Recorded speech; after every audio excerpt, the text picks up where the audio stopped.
From the McCourtney Institute for Democracy, in the studios of WPSU Radio on the campus of Penn State University, I'm Michael Berkman. And I'm Chris Beam, and this is Democracy Works. Today, Michael, we're going to talk to Peter Buckland. He works here at Penn State. He's the academic program manager of the Sustainability Institute here on campus.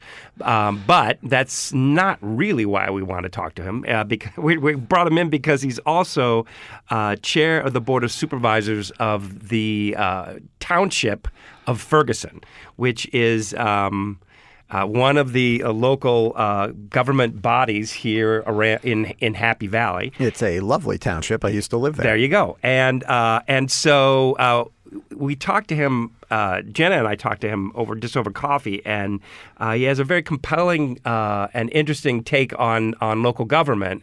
And as a elected office holder himself, we thought it'd be interesting to bring him in. Local government is, in some ways, I mean, maybe abstractly, a very appealing part, a way to express your democratic self, right? Well, it has a deep tradition in American politics. And we've talked about this a little bit before when we talked about school districts, that localism has a deep tradition in American political thought. New England town meetings still are going on. Right, and it's something distinctive about American politics that, Tocqueville was very aware of, writing in the 1810s, 1820s.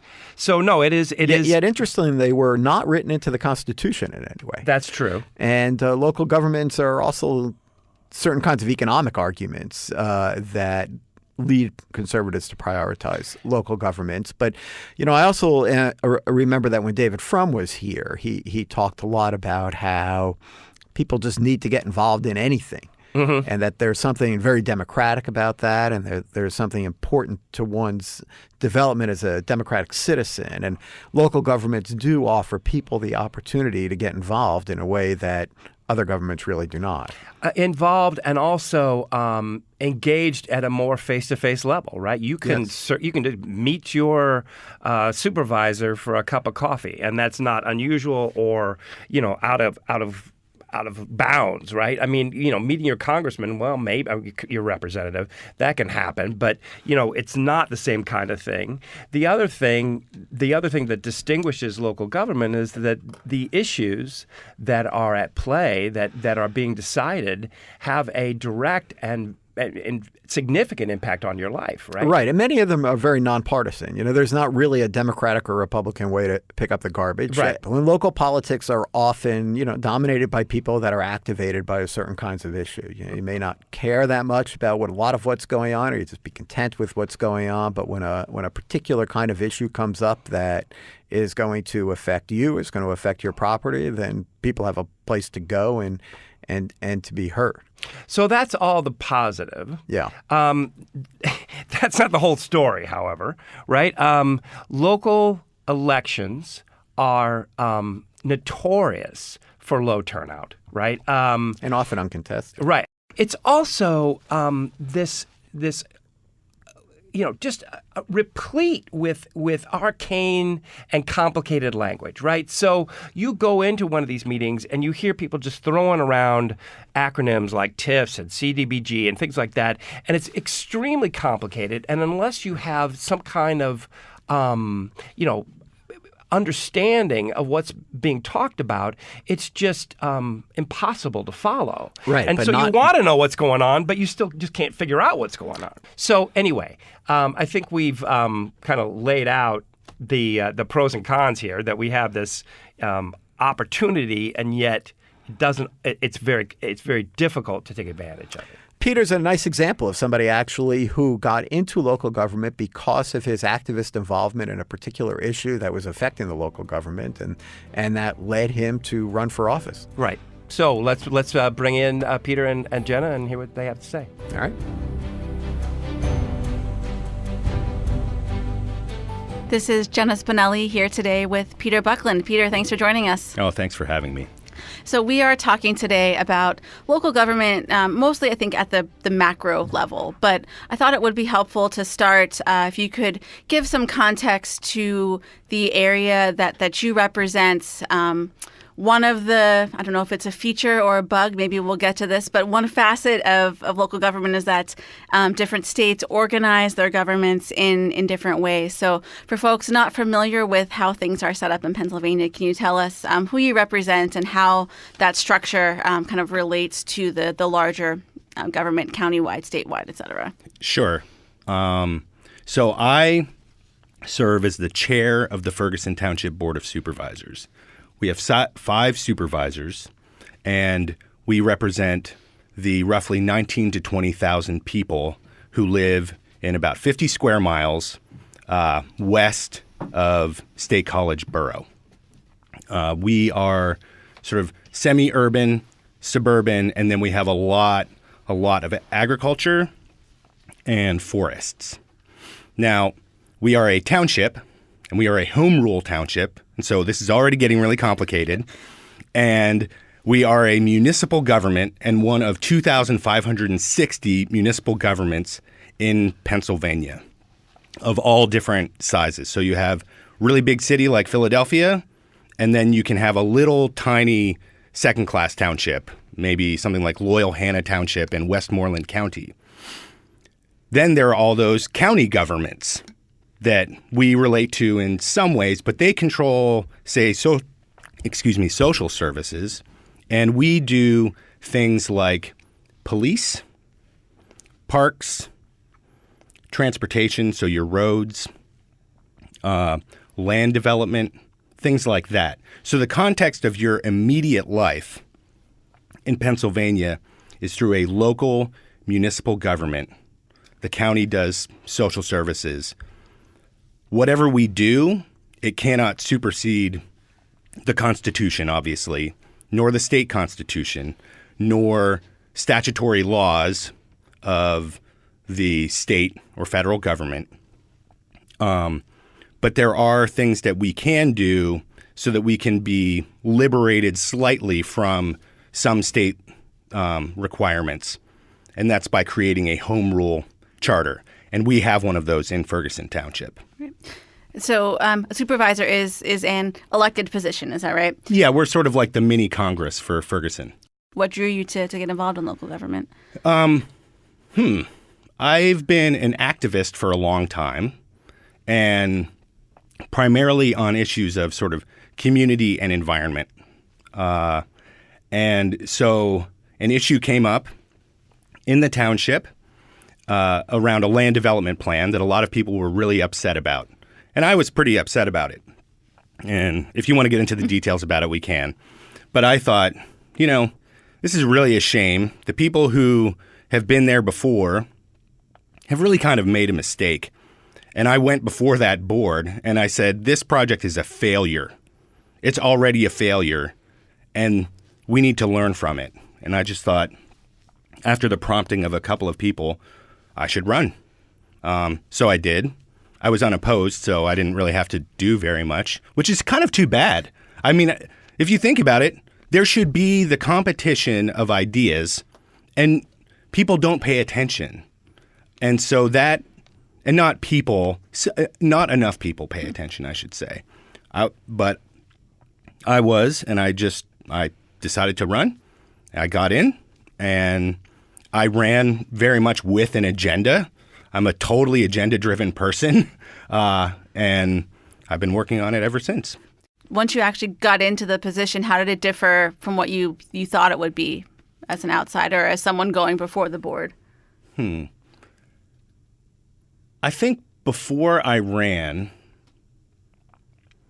that I underestimated the slowness and the deliberate transparency that at least our local and regional government sort of goes through. So the slowness is because all of the processes have to be predictable, they have to be deliberate, they have to follow rules. You just have to do that. And that's because because the law wants local government in Pennsylvania to be accountable. And the transparency, you can write to know. I've had my emails in right to know requests, and I've seen them from the citizens who have accessed them. So the transparency, I think, is pretty remarkable. And so we also have public access television that monitors all of our boards, but then our planning commissions and some of the other regional authorities and things like that. So I think that that's really great. And I had definitely underestimated that. Because when you're running and you're like excited, you think these people are trying to get something over on me. I could have actually gotten more information than I had before I ran. So sure. And to that point about kind of the slowness of things and how everything has to kind of follow Robert's Rules of Order and things, I think that's maybe some of where that kind of glazing over happens. So, when I think about local government, I think about, property tax assessments and feasibility studies and things that aren't exciting to, or don't, it's hard to keep attention on those types of things. So from your experience, what are some strategies for, one, how people can find out what their local government's up to, and how can people from in other areas, other local governments, kind of keep these issues front and center, try to make what they do relevant to the constituents that they serve? Sure. So, and I think what local government can do so that people can access it easier. So not just what people at home, but I also want to speak to some of maybe my fellow elected officials as well. So on, on the citizen side, the agenda of a meeting, that's public. It is easy to access, I would guess, pretty much anywhere in the Commonwealth. So getting those and simply looking through what's on the agenda, you can see what they're working on and the stuff that affects your daily life. So it could be, a possible implementation of the extension of a sewer line into a neighborhood that would affect the ratepayers of that authority, for example. That's not sexy, right? But it could affect your pocketbook, and it could affect how a neighborhood is going to change in the future, right? That is like people's livelihoods. So if you care about your livelihood, just read the agenda and just the quick stuff in the agenda. The other thing would be meet your official. Meet the person that you've voted for, or maybe you voted against, or maybe you didn't even vote, right? Which is a huge problem with local elections. So try to engage that person because they are your neighbor. And they are deliberating with other people, presumably on your behalf. Most of us aren't monsters. We're doing this because we want to serve the people who elected us. And most of us are good faith people. There aren't lots of crooks. On the other side, I would think that using, modern technology, social media, et cetera, that's something that all local governments should be doing. Simply trying to keep people aware as much as possible. How often do you hear from people, and what types of things do they tell you? So I just want to say one thing. So on the township or the municipal side, something that we do, and we're small, we're 19 to 20,000 people, is we have these every couple of months we do a coffee and conversation where in different parts of the township, we invite citizens to simply come and talk with people who work at Ferguson Township. And we also invite state officials to come, like the local representatives, Carrie Benninghoff or Jake Corman, Rich Irvin, right? Because they represent to the state level. So I would encourage townships to do that. As far as hearing from citizens, it certainly depends on the issue. So that sewage extension project that I was just talking about, that's not abstract. That's something happening in a neighborhood in Ferguson Township. And I have heard from that neighborhood quite a bit. And not all the same opinions, but they're in my ward. And so I really need to understand what they're thinking about and trying to muddle through so that I can kind of muddle through with them and do the best I can to both represent them, but also I am my own person. And so, you can get into some, I get into push and pull with them as well on any number of things. Sure. And coming from, as you said, an activist background, have there been times when you've had to make a decision where you maybe personally didn't agree with, but had to kind of defer to the interests or what you perceive to be the interests of the people you represent?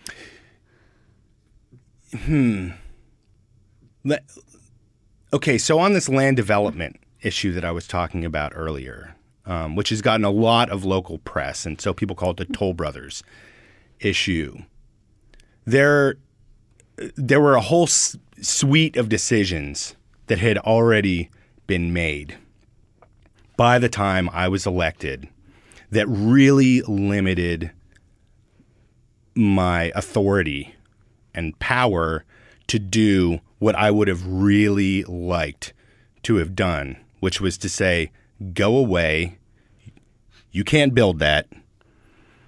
But the land development plan was approved by the time I was elected, the final plan. It was challenged in court, but it was inevitably not heard by the Supreme Court because of a technicality with the timing of the filing of the lawsuit.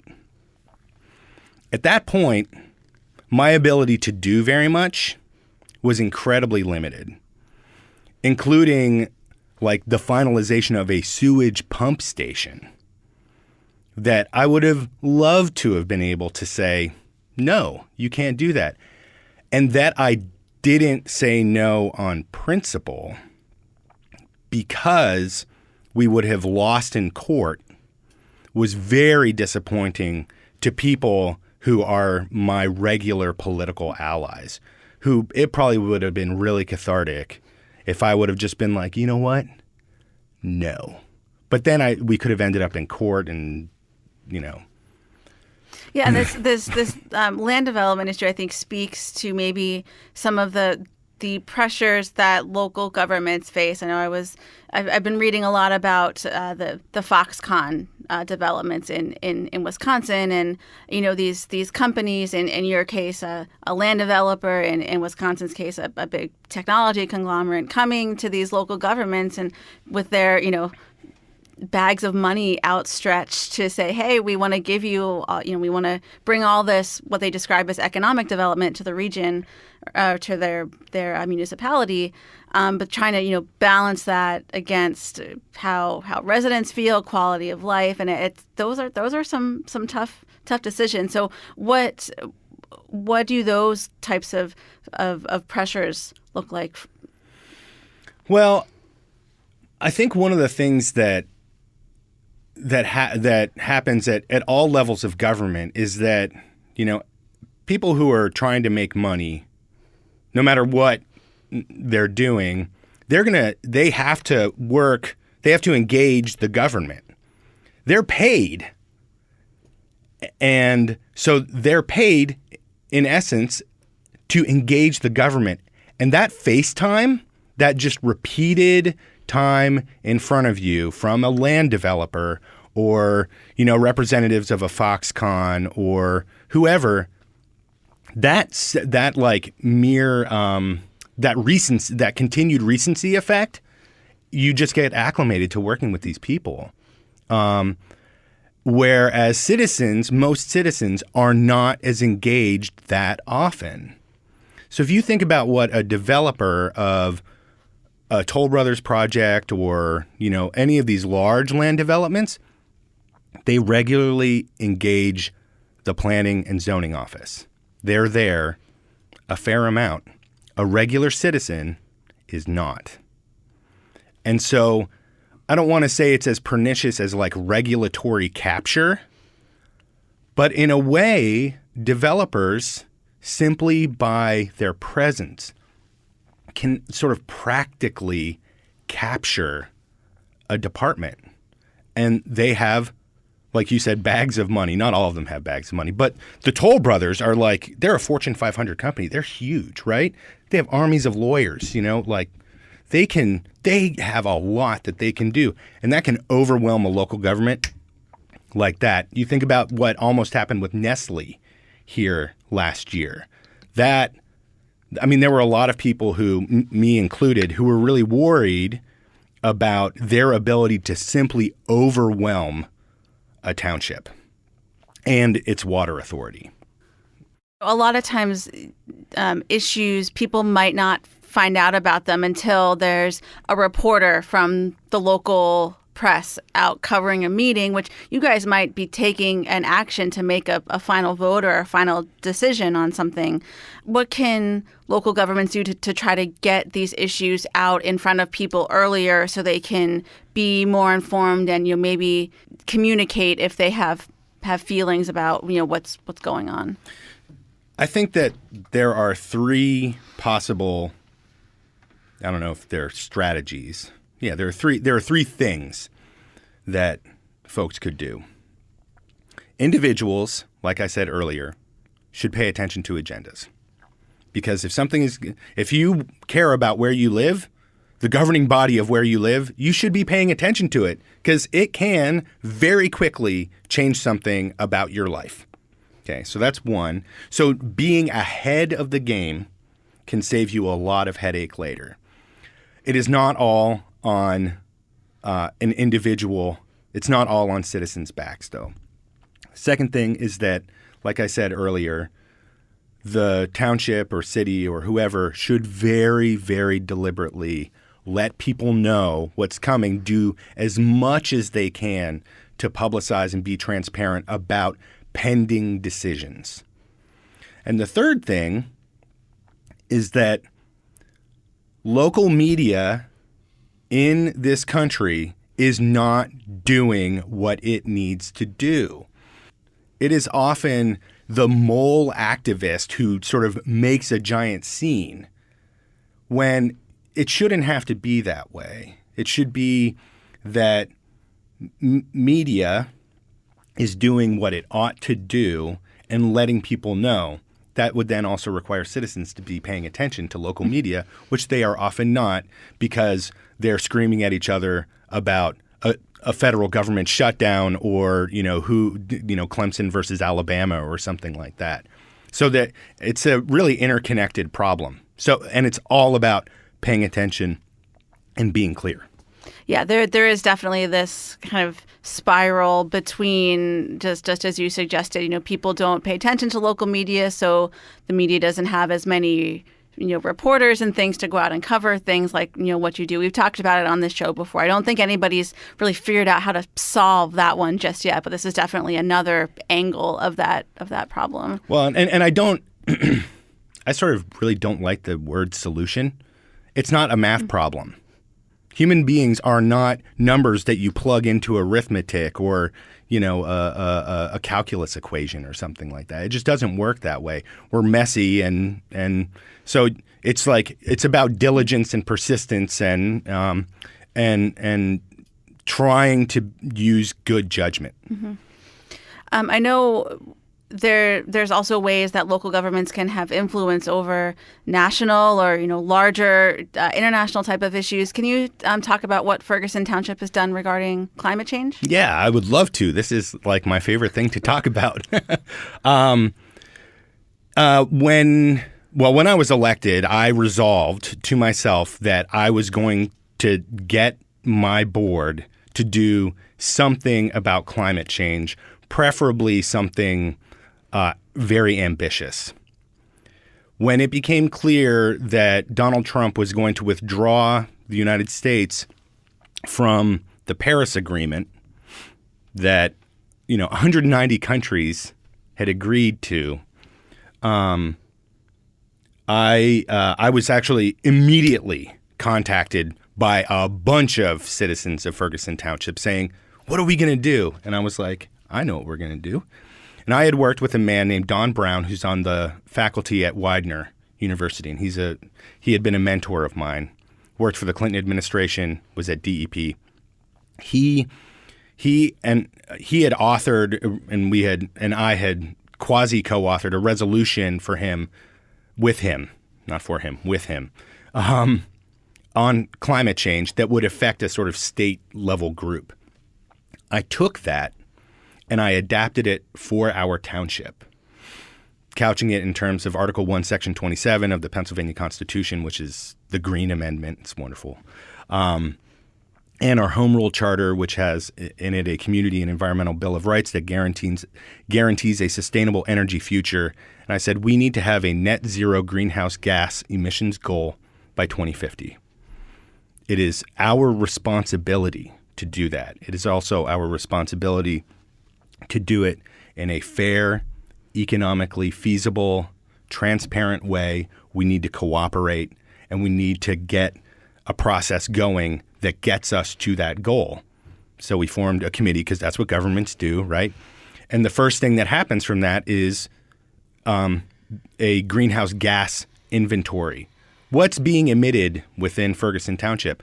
We've gotten the preliminary draft of that, but we're also working on other things like a solar-powered public works building, a source water protection overlay district, and this is like boring government language, but it's basically we are one of the headwaters of the Chesapeake Bay, and so inundation from more intense storms or a record wet year like ours this year, over 64 inches of rain. It's crazy. That's going to go up, and the droughts will also go down. So we have to respond to that with infrastructure. We had this piece in the Washington Post recently that I wrote with Brandy Robinson, and this little town, it's not that little, I guess, Glens Falls, New York, the editor of their paper wrote this thing like, we could be the next Ferguson Township. And I thought, that is like the coolest thing ever. That's exactly what we want. We want to inspire other small places because all of those small places add up to a lot of people, right? And a lot of greenhouse gas emissions. Yeah, and I guess to that point, I think it's easy for a cynic to say, oh yeah, you guys are just one community of 25,000 people. Does it really matter, or is it going to, It does. It matters hugely because if you can have one individual person who's like, I'm a vegan who buys, renewable energy, and I ride a bike, and my car is an electric car, and et cetera, et cetera. And so I've shrunk my footprint. Well, that's just one person. Now, if you have a township that is able to structure things so that more people, maybe not be vegans, but whatever, if you can assist in reducing the greenhouse gas emissions of all of the individual people within your municipality, that's good. And if you have 500 of those places doing that, and they're the size of our township, you have 500 times 20,000, you end up with 1 million people, right? That's 1 million people. And if you get a city who does that, or a state, that's how that happens. That diffusion of policy ideas going around inspires people and, inspires governments, and we reshape the context of our lives. And hopefully all of it through the democratic processes that we've set up. Sure. Right? Speaking of democratic processes, did it take any convincing to get your fellow supervisors on board with this idea? So that resolution passed 4-1. The lone dissenter is no longer on the board, and she was, I think, ideologically just sort of opposed to it, and also said this is a national issue, and we shouldn't be dealing with national issues, which I think is really kind of interesting because I was like, have you noticed the stormwater issues that we're facing? We have to handle that. We handle stormwater. The other 3 on the board were open to it. I think one of them might have been a little bit hesitant about it simply because of the potential ideological backlash that we might get. But didn't matter. Yeah. So did you get that ideological backlash? There was a letter to the editor or two saying this is stupid, and you can't control methane emissions from cattle. It's like, well, anyway, right? It's sort of that doesn't matter. And not that citizen's voice doesn't matter, but the argument isn't really what we needed to deal with. Sure. How did you or how do you kind of learn all of these things that you have to know in order to make these informed decisions? Well, it's a combination of having good training. So the regional government trains you in all of the sort of different things that it does and makes these sort of lunch and learns available. So that's one thing. So that's set up for you as an official. And when we came on the board, the manager of the township did a sort of training session with us to take us through the home rule charter, to take us, through the code of ordinances, to get us at least nominally acquainted with the sprawling municipal planning code and things like that. From there, it's on you to choose what you're going to do. And so for me, it was learning zoning, right? And I don't have all the zoning memorized, but it's like, okay, what is this? Because it's this abstract, boring thing full of acronyms. But you have to do it. And then you just sort of start doing it. And early on, you ask a lot of questions. And you always ask a lot of questions. And then it's like one day you wake up and you go, oh, I understand the structure of this thing and how it works. But that first year is like, that's like you're climbing a wall for a while before it, it kind of levels out. So what's your pitch for why people should want to do this? Local government is really where one person or a very small group of people can make a tremendous difference. And if you care about where you live and you want to improve the quality of life for yourself and your neighbors, and you think that someone needs to do that, that person might be you. And, if you've had that moment where, I've had this where maybe I shouldn't admit this, but you get so angry about something that's happened and you start shaking and you just think someone has to do something about this. That person very well might be you. And it is time consuming. And some of it's pretty hard. And in some municipalities, you don't get paid. We get paid very, very little. But it is really, really rewarding. And when you do something good for people, they thank you. They do. And they yell at you a bunch too. But they thank you because it matters to them, because you've done something that is good for them, that they will be able to see, touch, feel. And that's just awesome. Great. Well, if that doesn't get people all around the country running to sign up or to run in their next primary, I don't know what will. That's a pretty good pitch. Oh, thank you. So we're going to end, as we always do, with our 4 Mood of the Nation poll questions. So, Peter, thinking specifically about American politics, what makes you angry? Disinformation. What makes you proud? So there are some young people who make me very proud. And I'll use a very specific example. I do work at Penn State. And my intern right now, Claire, has been working with a local school, a local elementary school that is undergoing a renovation for what is LEED, the Leadership in Energy and Environmental Design. And she's an education and public policy student who's been working with the teachers, administrators, the physical plant, the architects, so that the change in that school, which will include solar photovoltaic panels on the roof and this cool rain garden, so that those features can be included in the education of those students.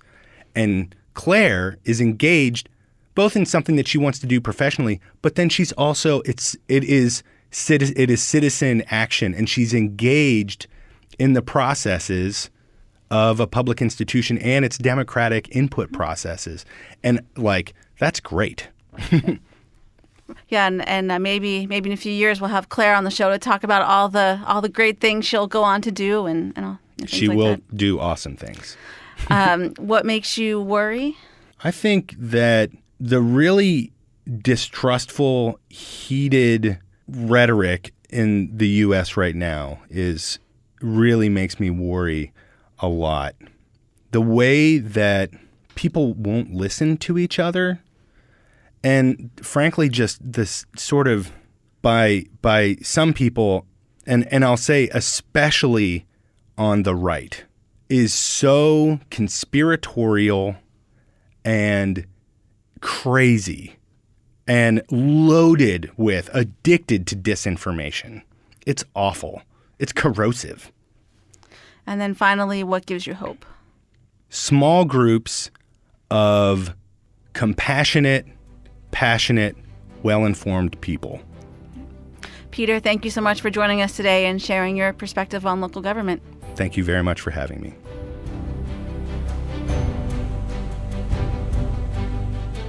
We're back, and thank you, Jenna, for that interview. And Peter, like I often find with many of our locally elected officials, is intelligent and thoughtful, and it was really interesting to hear from him. And genuinely a public servant. I mean, giving lots of time right.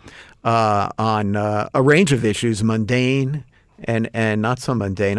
I was particularly interested in this, in what he had to say about climate change and the fact that Ferguson Township passed this resolution about climate change, and other communities have done this as well. Because I think it's on the one hand, it's easy to be cynical about something like that. Particularly for me.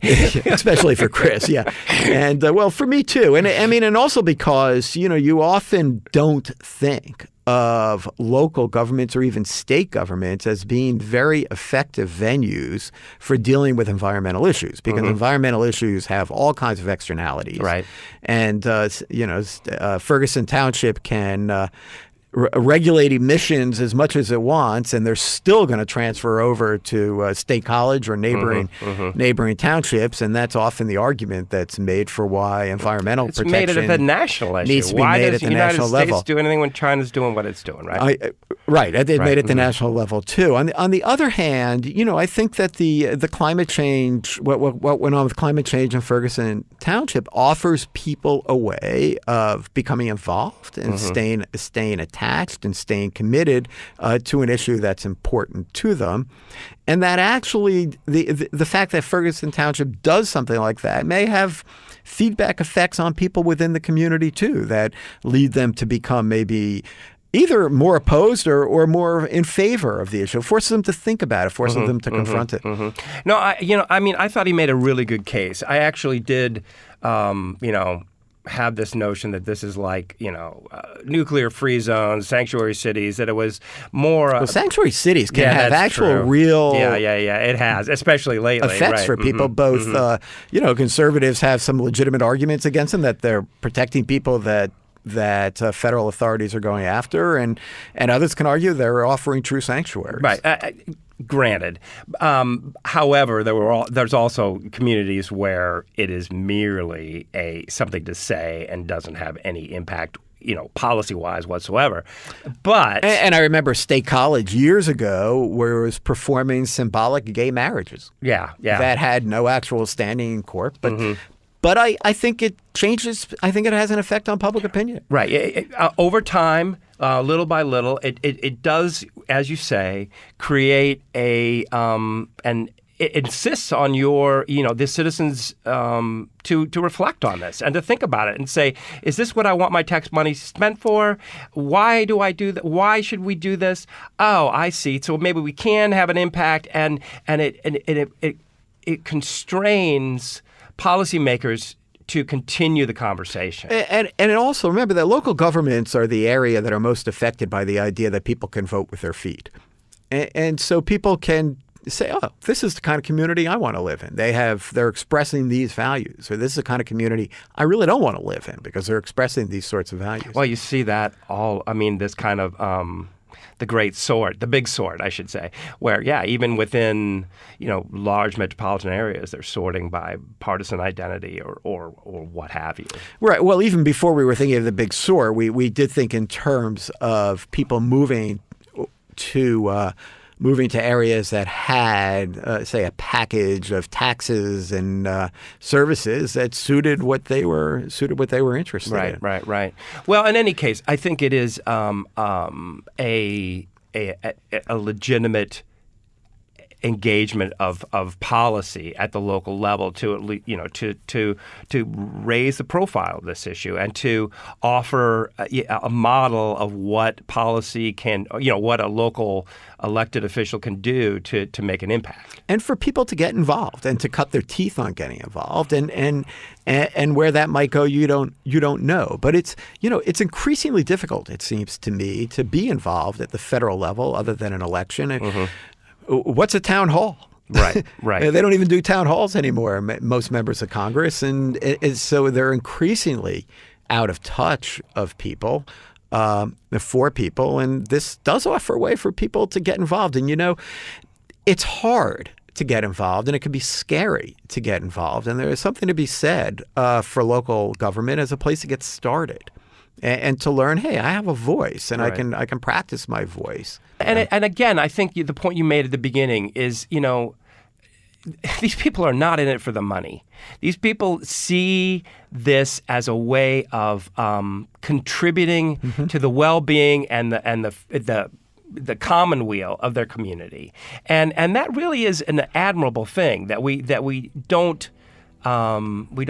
I appreciate that Peter said he gets thanked. I bet a lot of people would say they get a lot more complaints than they do thank yous. Yep. But it's worth just pointing out that these are genuine public servants, and we all are in their debt. Yep. Well, thank you to Peter. Yeah.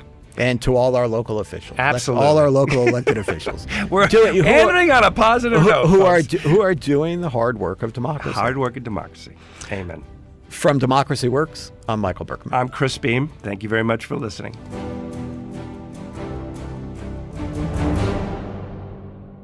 Democracy Works is produced by the McCourtney Institute for Democracy at Penn State and WPSU Penn State. Our hosts are Michael Berkman, Chris Beam, and me, Jenna Spinelli. Andy Grant is our engineer, and Mark Stitzer is our editor. Additional support comes from Emily Reddy, Shireen Stanford, Craig Johnson, and the rest of the team at WPSU. For detailed show notes and discussion questions for each episode, visit our website at democracyworkspodcast.com. And if you like what you heard today, please consider rating or reviewing us wherever you listen to podcasts. Thanks for listening.